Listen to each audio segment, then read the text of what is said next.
What's up and welcome back. I'm John Stark from ActiveMovieGuide.com, your favorite blind film critic, and today we're going to talk about Fly Me to the Moon, which they absolutely play in this movie. Thank God, because this movie forever was known as Untitled Scarlett Johansson Channing Tatum movie. It took them forever to land on a title, and I'm glad that they finally and that they actually used the song in the movie. And I don't just mean like in the recording, like somebody actually sings it in a little bit of it, just kind of like I just did. So it is actually in the movie, so they didn't like just harness it and rope it in. This movie seemed to underwhelm audiences. It opened in the summer. I could see it kind of getting lost. Um, this is directed by Greg Berlanti, which is super interesting to me because he does not do a lot of feature work. He's an excellent TV producer, has produced a lot of the shows that you watch. Like, you owe this man some respect. It's very likely you don't know it, but you do. Like, you may not know it, but if you watch a moderate amount of television, you owe him a thank you. There's a solid chance. Um, So aside from that, we've got Scarlett Johansson, Channing Tatum, Ray Romano, and Woody Harrelson are sort of like the core cast here. Scarlett Johansson is really the lead. We really follow her. Channing Tatum sort of also like a co-lead, but it does kind of, if I had to put one over the other, I'd put Scarlett over Channing in a 1-2 type position. It's about NASA. This is about the space race and landing on the moon. It does have audio description on Apple Plus, which I actually liked. I actually thought the audio description was pretty decent. There wasn't really anything. Um, there's a lot of stuff as this movie goes. I would be going too deep into spoiler territory. One of the things that I really liked is, and it becomes useful later on, is there's this black cat that Channing Tatum hates. And at first, I thought he just hated it because of superstitions, because it's a black cat, right? And I think that's what's kind of brilliant about this. Like, some people are, man, people have written this movie off. So, in order for you to not think of how it could be used later on, it's a black cat. That's all I'm going to say, because that's not its sole purpose, and it appears multiple times. And that's what I really liked, is how there was a choice, because you could have made that cat any color, could have been any cat, you know what I'm saying, but they specifically made it a black cat because they wanted the audience to think about superstition. So it's these little like nuanced choices that sometimes when we write off a movie as being like, well, that's, I'm like, did you think about that? Because I think that's exactly where they wanted your head to go, and then they used it, and then so it doesn't feel like hokey or whatever. So, but Channing is, he's a, I know, listen, he's come a long way as an actor, but so you're like, he's working at NASA now? Step Up is working at NASA? They do make it a point to say that he's a decorated war hero, and he was in training to become an astronaut, but they found out why he couldn't be. I can't spoil this whole movie for you. There's a reason why he works instead of why he's an astronaut. Um, and so he has a lot of experience, and he's helping to guide these missions. And they're using his expertise as an incredibly decorated. His resume is extensive. He's like, I don't know, the Red Baron or something. It's just like this guy. They gave him one hell of a flight record. Um, so to make it look like, well, this guy would have been a no-brainer for, just, he did everything. All of the planes, he took down all of them. It's like, feels like, man. So Scarlett Johansson, on the other hand, plays this, I want to say, she kind of plays like a little bit of an agent slash manager. Um, but you find out a lot more about her character through Woody Harrelson, who sort of has her figured out, so to speak. This not I don't want to spoil this movie because I actually like the movie. I want people to see it. Um, and I like the evolution of her character because you see her in one position and you're like, well, this is what she does, is obviously her career. She's worked really hard to get here. Woody Harrelson sort of changes your opinion of that, but then also offers her this job at NASA and is like, okay, so this is, you know, this, I think you're really good at this, and this is what I need you to do here. So what her job is to sell space because at this time we had lost some astronauts, and spending money on sending people to the moon just seemed like it was a waning prospect. But it was something that at this point, I guess we're under Nixon's presidency.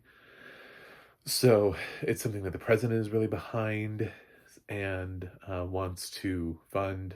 She has an assistant who's really conflicted about working for Nixon, which is funny. Um, but, you know, they're not really working for Nixon, as Woody points out, as Mo is his character's name, which he also suggests may or may not be his real name. Just he's very clandestine in this movie, and you don't even really know what his job title is. It's just I'm very powerful, you know. So he recruits her, and she becomes the head of like public affairs for NASA, and she's the one who gets all these like endorsement deals. And it goes into the thing that people have always talked about, like, was the moon landing real or did we film it? Basically this gives you both, like the best of both worlds, in so much that it has a storyline here that suggests that they filmed the moon landing but also landed on the moon. So it's an interesting way of how they do it, and I can't spoil more than that. But for people who are like, well, I don't want to watch a conspiracy theory movie, or I don't, I believe the astronauts really went to the moon, blah blah blah. It kind of in a really interesting way navigates through both, the best of both worlds. Um, I think what's funny here is there's this light playfulness with Scarlett Johansson and Channing Tatum, but it never really works as a rom-com. I would say if I had to say what the greatest weakness is here, it would be the fact that Scarlett Johansson and Channing Tatum, while they have this great sort of back and forth, and you could say maybe sexual tension, anytime that they try to develop it, it just doesn't work for me. Like, it feels like I much rather would enjoy their banter. It's one of those things, and maybe it's because Greg Berlanti's here and he's done so much TV work, but it's one of those will they or won't they things that works great on TV. And then they have such a good dynamic back and forth that you're kind of hoping they never will, or not this season, like, because you're like, if you put them together too soon, then you ruin that. And some of the TV shows that have done that, it does kind of ruin it if you do it too early. So the will they or won't they, the longer you can push that off, has benefited a lot of shows. I would say most notably The Office, the Jim and Pam thing. It just, it took a while, and it felt so earned when it finally happened. But these shows that they try to pull the trigger in like the second season, because they're like, oh my God, all the buzz was in the first season, so we have to put them together, otherwise we're going to lose our audience. Moonlighting. Um, so, uh, yeah, that's probably the rom-com aspect of this works the least for me. I thought it was kind of a cute little NASA comedy, sort of maybe some historical relevance, but not clearly meant to be taken too seriously. A lot of people thought it was Stanley Kubrick who directed. They didn't bother to try to lean into that. It's just some random director. It's not Stanley Kubrick. They don't have somebody playing Stanley, which would have been funny if they had, because he had done 2001: A Space Odyssey, which looked really realistic at the time. So a lot of people were like, well, he was the one who filmed the moon landing. So yeah, it's a good movie. Ray Romano is sort of wasted, but he's been doing more and more dramatic work. So I think all Ray was looking for was for something to continue to round out that part of his resume, to round out the seriousness, to let him be not Everybody Loves Raymond, which is what he's not here. He's sort of Channing Tatum's partner in crime, so to speak, uh, the guy he works with the most at NASA. It's very much a supporting role.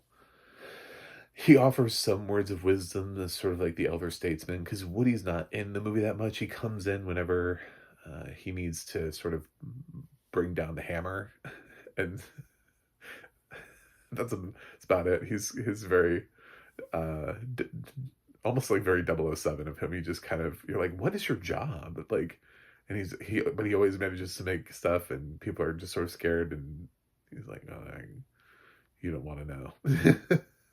It's like, okay. Um, it's a charming performance from him. Really, I think Scarlett Johansson and Channing Tatum carry the movie. I just didn't want them to be together. That's it. Like, that's it.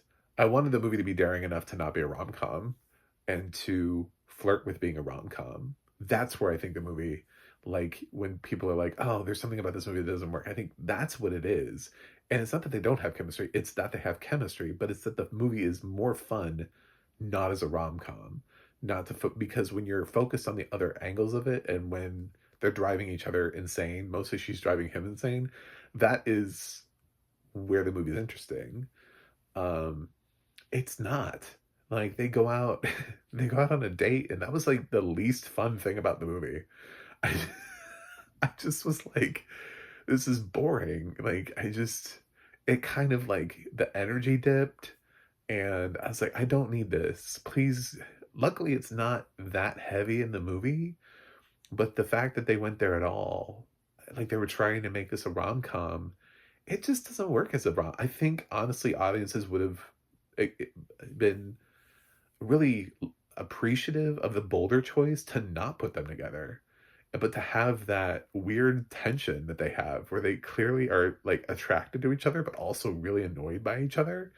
I think that is the thing. Um, so lean into that and keep that, and I think that would have made Fly Me to the Moon better. I don't know why people didn't like this as much. I found this to be engaging. As a matter of fact, I was thinking about this too as I'm watching this, because I think this is my last narrative feature Apple movie of the year, unless they're going to drop something on like Christmas Day. But I think it's the last one, and for the most part, with the exception of like Argyle, I need to say that immediately because I don't want people to be like, even Argyle? Blitz was supposed to be their best movie of the year, and I've liked pretty much all of their other narrative features more than Blitz. The Instigators, barely. The Instigators is pretty close to Blitz for me. I could coin toss that. You know, I'd be willing to be swayed that Blitz is a better movie than The Instigators, but I was a little bit higher on The Instigators than some other people. I really like the dynamic between Matt Damon and Casey Affleck. It does have a good director behind it. I think people forget that. Doug Liman. So, has good energy, nice supporting cast. You know, I mean, there's reasons to like The Instigators. I actually liked Wolves. Wolves does lean a lot on its leads, but I found that to be charming. It reminded me of when we used to make movies for Stars, and it really was like a kind of a simple plot, a basic plot that really just required A-listers to anchor it. So I actually enjoyed Wolves more than Blitz. I really love Fancy Dance. Fancy Dance is currently in my top 10. Lily Gladstone is currently in my, like, she's in the running for Best Actress for me. So I thought the movie was terrific, and I enjoyed Fly Me to the Moon. It's not my favorite Apple Plus release of the year, but it's better. It's better than Blitz. I had a much better time with these movies that supposedly nobody else had any fun with. You know, that Apple just for everybody else to just release flop after flop after flop. The only one that I would agree with is Argyle. Argyle is a mess, and it's very disappointing because it's Matthew Vaughn, and I don't know why that movie doesn't work. It has a very talented cast. It's convoluted as hell. This I enjoyed. I just wouldn't have done the romantic comedy angle. That's the only thing I would say to Greg is, if I'd been in a test room, I'd been like, wouldn't it be more interesting if they never got together? Like, ever in the movie? Like, anyway. Um, but I think you'll like Fly Me to the Moon. I think it's yeah, I liked it. I wouldn't mind watching it again. I'm not going to rush out to watch it again. There are better movies that I've seen this year. But I was also thinking about, like, it's funny how things work out. You think Blitz is going to be Apple's crowning achievement. This random thing that opened in July that didn't do well at the box office, that critics were just kind of like, I liked it more. I'm going to give Fly Me to the Moon a B+. So thanks for watching. Thanks for subscribing. And I will see you guys on the other side.